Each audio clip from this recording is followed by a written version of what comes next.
তোমরা যারা ক্যালকাটা ইউনিভার্সিটির আন্ডারে প্রথম সেমিস্টারের ছাত্রছাত্রী আছো, তোমাদের কনস্টিটিউশনাল ভ্যালু সাবজেক্টের মডিউল 1 থেকে একটি মোস্ট ইম্পর্টেন্ট বড় প্রশ্নের উত্তর নিয়ে আলোচনা করব। প্রশ্নটা হচ্ছে ভারতের সংবিধানে উল্লেখিত ধর্মনিরপেক্ষতা, গণতন্ত্র এবং প্রজাতন্ত্র সম্পর্কে লেখো। অ্যান্সারটা বুঝবে। প্রথমেই তোমাদের ইন্ট্রোডাকশান অর্থাৎ ভূমিকা দিয়ে শুরু করতে হবে। সেখানে কি লিখবে দেখো। ভারতের সংবিধানের প্রস্তাবনায় ভারতকে একটি সার্বভৌম, সমাজতান্ত্রিক, ধর্মনিরপেক্ষ, গণতান্ত্রিক সাধারণতন্ত্র হিসাবে ঘোষণা করা হয়েছে। রাষ্ট্রবিজ্ঞানের দৃষ্টিকোণ থেকে এই আদর্শগুলি কেবল রাজনৈতিক ঘোষণাপত্র নয়, বরং স্বাধীন ভারতের শাসন ব্যবস্থার মূল ভিত্তি। নিচে ভারতীয় সংবিধানে উল্লেখিত ধর্মনিরপেক্ষতা, গণতন্ত্র, প্রজাতন্ত্র এই তিনটি গুরুত্বপূর্ণ বৈশিষ্ট্য বিস্তারিত আলোচনা করা হলো। এবার এখানে প্রথম হচ্ছে কি ধর্মনিরপেক্ষতা। ধর্মনিরপেক্ষতা বলতে কি বলছে দেখো। ধর্মনিরপেক্ষতা বলতে বোঝায় রাষ্ট্র পরিচালনার ক্ষেত্রে ধর্মের কোনো প্রত্যক্ষ ভূমিকা থাকবে না।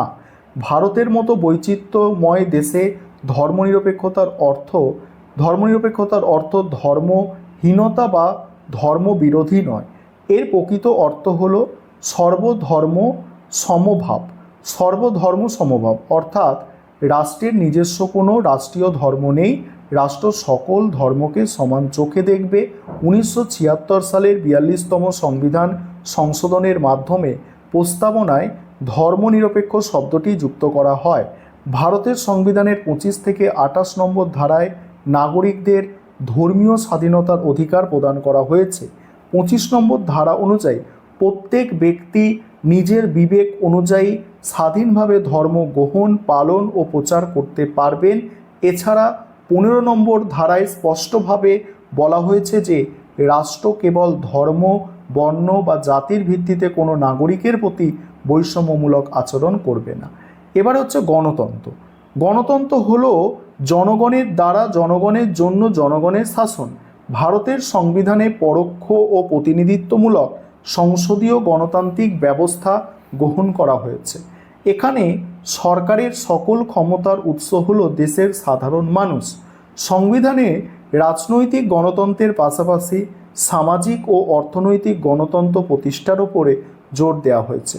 সংবিধানের 326 নম্বর ধারা অনুযায়ী সর্বজনীন প্রাপ্তবয়স্কের ভোটাধিকারের স্বীকৃতি দেওয়া হয়েছে, যেখানে 18 বছর বা তার বেশি বয়সী সকল নাগরিক ধর্ম, বর্ণ নির্বিশেষে ভোটদানের অধিকার পান। এছাড়া 75-এর 3 নম্বর ধারা অনুযায়ী কেন্দ্রীয় মন্ত্রিসভা তাদের যাবতীয় কাজকর্ম ও নীতির জন্য আইনসভার নিম্নকক্ষ অর্থাৎ লোকসভার কাছে যৌথভাবে দায়বদ্ধ থাকেন, যা একটি দায়িত্বশীল ও গণতান্ত্রিক সরকারের সবচেয়ে বড় বৈশিষ্ট্য। এবার হচ্ছে প্রজাতন্ত্র। এখানে কি বলা হচ্ছে, প্রজাতন্ত্র বা সাধারণতন্ত্র বলতে এমন এক শাসন ব্যবস্থাকে বোঝায় যেখানে রাষ্ট্রের সর্বোচ্চ প্রধান কোনো বংশানুক্রমিক রাজা বা রানী হন না, বরং তিনি জনগণের দ্বারা প্রত্যক্ষ বা পরোক্ষভাবে একটি নির্দিষ্ট সময়ের জন্য নির্বাচিত হন। ভারত একটি প্রজাতান্ত্রিক রাষ্ট্র, কারণ ভারতের রাষ্ট্রপ্রধান অর্থাৎ রাষ্ট্রপতি উত্তরাধিকার সূত্রে ক্ষমতা লাভ করেন না। সংবিধানের 52 নম্বর ধারায় ভারতের রাষ্ট্রপতি পদের উল্লেখ রয়েছে এবং 54 নম্বর ধারা অনুযায়ী তিনি একটি বিশেষ নির্বাচক সংস্থার দ্বারা 5 বছরের জন্য পরোক্ষভাবে নির্বাচিত হন। প্রজাতন্ত্রেরও আরেকটি গুরুত্বপূর্ণ দিক হলো দেশে কোনো বিশেষ সুবিধাপ্রাপ্ত শ্রেণী থাকবে না এবং সমস্ত সরকারি পদ জাতি, ধর্ম, বর্ণ নির্বিশেষে সমস্ত যোগ্য নাগরিকদের জন্য উন্মুক্ত থাকে। এবার উপসংহারে কি বলা হচ্ছে, পরিশেষে বলা যায় ধর্মনিরপেক্ষতা, গণতন্ত্র এবং প্রজাতন্ত্র এই তিনটি আদর্শ একে অপরের পরিপূরক এবং ভারতীয় সংবিধানের মূল কাঠামোর এক অবিচ্ছেদ্য অংশ।